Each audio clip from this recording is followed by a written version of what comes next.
রাধে রাধে, হরে কৃষ্ণ। তো দেখো বন্ধুরা, আমাদের অষ্টম প্রহর উপলক্ষে তো এখানে মন্দির উদ্বোধন হয়েছে। তো নতুন শিব মন্দিরও উদ্বোধন হয়েছে। আর এখানে অষ্টম প্রহর উপলক্ষে আমাদের রাধারানী ও গোপাল আমাদের পাড়াতে এসেছে, তারই কিছু মুহূর্ত তুলে ধরলাম। তো কেমন হয়েছে ভিডিওটা অবশ্যই কিন্তু কমেন্ট করে জানিও। রাধে রাধে। সবাইকে আমাদের অষ্টম প্রহরে আসার অনেক অনেক আমন্ত্রণ রইল। সবাই এসো ও অনেক অনেক শুভকামনা রইল সবাইকে। আর দেখো, এই যে এখানে আমাদের হর হর মহাদেব, তো এই মন্দিরটা এবছর নতুন উদ্বোধন হয়েছে। তো এখানে এই যে সকালেই বাবার মাথায় জল ঢালানো হয়েছিল, তো তারই কিছু স্মৃতি তোমাদের সঙ্গে শেয়ার করছি। আর মন্দিরটা দেখো কেমন হয়েছে, ডেকোরেশনটা দেখো। বাইরে থেকে রাত্রে মন্দিরটা ঠিক এরকম লাগছে, আর কত সুন্দর লাগছে দেখো বন্ধুরা।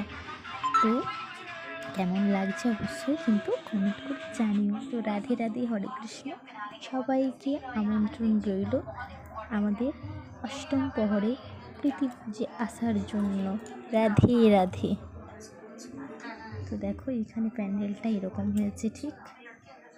তো কালকে আছে মহোৎসব, সবাইকে আসার সাদর আমন্ত্রণ রইল।